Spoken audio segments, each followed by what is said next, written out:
I still wear the ring. Shen Yue's heartbreaking confession melts fans. She held on to it like it was the last piece of him she had left. In a dimly lit corner of the hospital courtyard, Shen Yue sat curled on the bench with her knees pulled tightly to her chest, the soft hum of wind barely drowning out the ache in her heart. Under the loose sleeve of her sweater, something shimmered. A tiny band. A silver ring worn down at the edges, yet untouched by time in its meaning. It was the one Dylan had given her just months before everything began to fall apart. The cameras didn't capture this moment, but someone did. A staff nurse walking back from a late shift caught a glimpse of Shen Yue, head bowed, shoulders trembling, and zoomed in. The moment went viral within hours. But it wasn't just the image that broke hearts. It was what Shen Yue whispered when approached. I still wear the ring, because I'm not ready to let go. The ring that started it all. The backstory is known by their most loyal fans: a quiet dinner, an off-grid location, and no grand gestures. Just the two of them. That night, Dylan Wang had slipped the ring onto her finger not as a proposal, but as a promise. I don't know what the future holds, he had said, his voice thick with emotion. But if I ever forget how to fight, I want you to look at this and remind me. And she did. Every time he collapsed, every time he went silent, every time the hospital doors swallowed him whole, she reminded him. Even when he couldn't remember her name during his most unstable days, she sat beside him, fingers brushing the ring, whispering the stories of who they were. The collapse that changed everything. Dylan's health crisis had hit like a train. One moment he was rehearsing lines, the next he was on the ground, unconscious. The media called it a mystery neurological condition. The doctors, more grimly, said it was a ticking clock. Shen Yue never left his side. I thought I was strong, she confessed in a recent interview. But seeing him like that, hooked to machines, barely breathing, I broke inside. I would have traded places with him if I could. And then came the turning point, the night he almost didn't make it. It was 2:47 a.m. when Dylan coded. Alarms blared. The room filled with chaos. Shen Yue, who had been asleep in a plastic chair beside his bed, awoke to the sound of doctors shouting. She wasn't allowed inside. She fell to her knees outside the door, begging, praying, screaming his name. That was the night she removed the ring, only to clutch it tightly in her hand until her knuckles turned white. The interview that left everyone in tears. A few weeks ago, Shen Yue agreed to her first public interview since Dylan's near-death experience. She looked different, frailer, quieter, yet with a haunting strength behind her eyes. When asked about the ring, she hesitated. Then, slowly, she rolled up her sleeve and revealed it. I wear it because he gave it to me on a day he was alive, fully alive. Laughing, breathing, holding my hand. When he got sick, I thought I'd lose him. And I couldn't bear to take it off. I still can't. The host tried to move on, but Shen Yue wasn't done. There were nights I slept on the floor just outside the ICU. Nights I begged the doctors to lie to me, to tell me he'd be okay. And when he forgot who I was, I thought that was the end. But then, her voice cracked. Then he looked at my hand one day, pointed to the ring, and said, "That's mine, right?" I cried so hard, I thought my lungs would collapse. Dylan's private message leaked. As if fate had its own plans, a leaked message allegedly sent by Dylan Wang to his manager surfaced online just days after the interview aired. It read, "She stayed. When even I wouldn't have stayed for me. I know I pushed her away, but I need her to know. I still want forever. If I make it out of this, she's the only thing I'm sure of." Fans went wild. Tears flooded comment sections. Thousands reposted Shen Yue's interview clip with the caption, "She never gave up on him." The unseen struggles. What most people didn't see was the toll it took on Shen Yue. After Dylan's first major seizure, she reportedly collapsed from exhaustion just days later. Her blood pressure dropped dangerously low, and she was treated in the same hospital, just 2 floors beneath him. But even then, she demanded to be wheeled up to see him the moment she regained consciousness. A nurse recounted how she clutched the ring during the ride and whispered, "He needs to see I'm still wearing it." It wasn't just love. It was war. And Shen Yue was fighting it alone. A proposal never made. Insiders close to Dylan's team shared something even more heartbreaking. He had planned to propose for real just weeks before his health spiraled. A custom ring was ordered. The venue was picked. And Shen Yue had no idea. But when Dylan woke from a medically induced coma a month later, the first thing he asked was, "Did I ask her yet?" He hadn't. And she still doesn't know. Or maybe she does, and chooses not to talk about it. The moment he held her hand again. 6 weeks after the crisis, Dylan regained limited mobility. With trembling hands and a still weak voice, he asked to see her. They brought her in cautiously, unsure of how much he could take. And then, without saying a word, he reached out, touched her ring finger, and gave the faintest nod. It was all she needed. She collapsed into his chest, sobbing uncontrollably. Hospital staff reportedly left them alone for over an hour. When they returned, the two were curled up together on the hospital bed, asleep. The ring, glinting under the fluorescent light, was back in the spotlight. But this time, not as a reminder of pain. It was survival. Love. A promise both of them had kept, even in the dark. Fans react worldwide. The moment sparked a social media storm. #I still wear the ring trended for 48 hours straight. Fans shared their own stories of hope, resilience, and waiting for love. Some even wore symbolic rings in solidarity. One comment stood out among the thousands. "They reminded us that love isn't about grand proposals or fairy tales. It's about staying, through the seizures, the memory loss, the waiting rooms." Shen Yue stayed. And now we all believe again. What comes next? There is no confirmation yet of Dylan's full recovery. Doctors remain cautious. But what is certain is this: he's fighting harder now.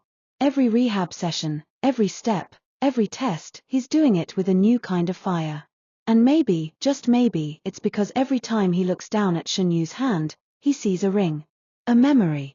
A promise. And he remembers. Because she never stopped wearing it. The final scene.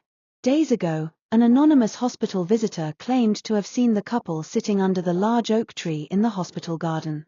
Dylan in a wheelchair, Shen Yue beside him, holding his hand. She leaned over, whispered something in his ear, and he laughed. A real laugh. The witness asked Shen Yue afterward, "What did you say that made him smile like that?" She smiled, eyes wet, and whispered, "I told him I'd marry him even if it meant walking down a hospital corridor instead of an aisle." And somewhere inside, fans believe the ring, worn, unpolished, but full of memory, will soon be replaced by another one. But until then, she still wears the one that saved him. Shen Yue stood by the window of her recovery suite, the light from the morning sun casting golden streaks through the linen curtains. Her fingers absent-mindedly traced the edge of the silver ring on her hand, the one that had sparked 1,000 headlines and even more unanswered questions. "I still wear the ring," she had whispered during the interview, her voice trembling just enough to shatter the internet. But what viewers didn't see, what cameras didn't capture, was what happened after the cameras turned off. She didn't move for nearly 20 minutes after the interview ended.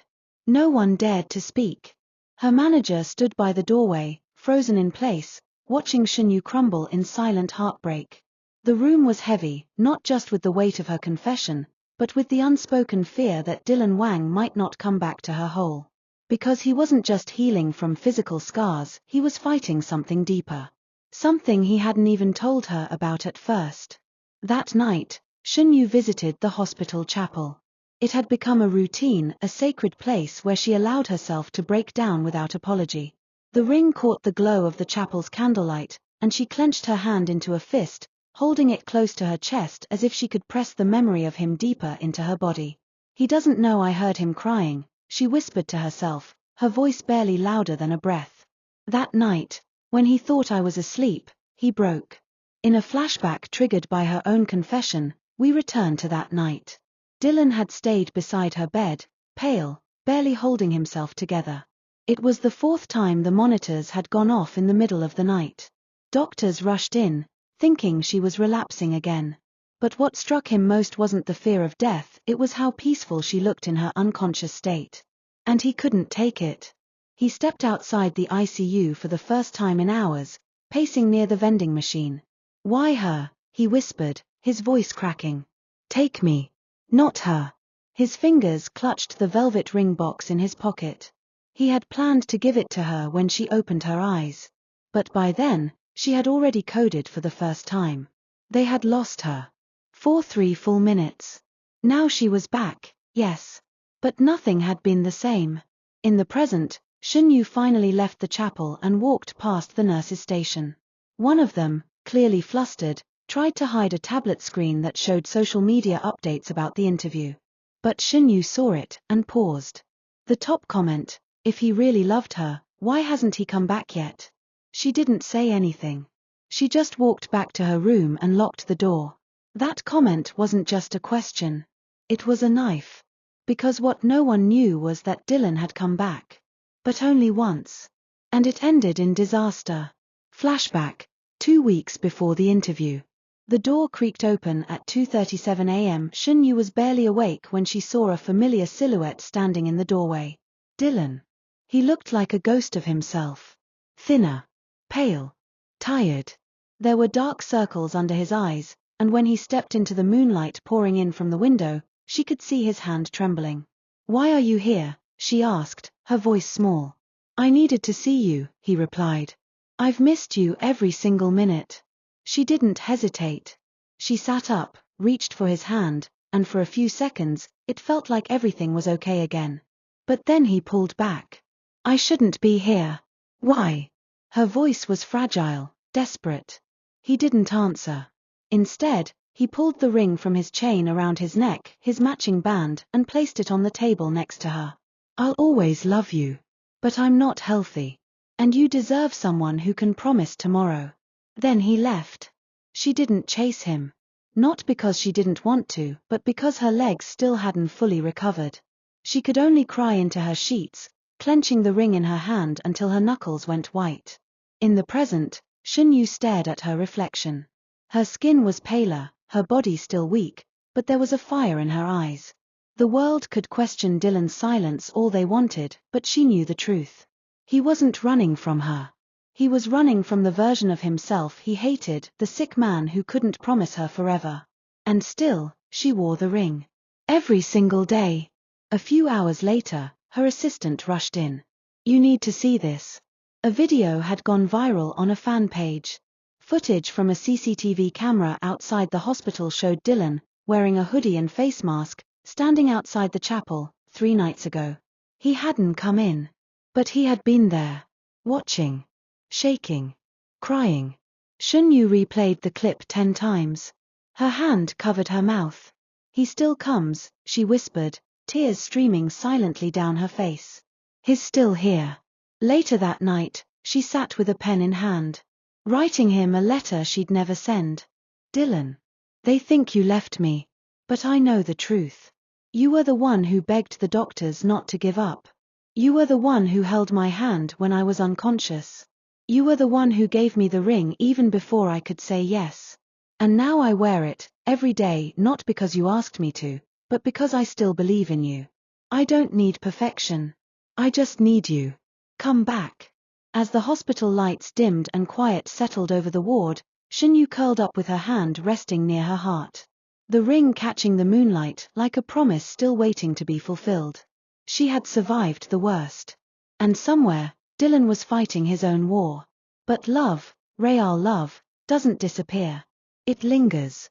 It waits.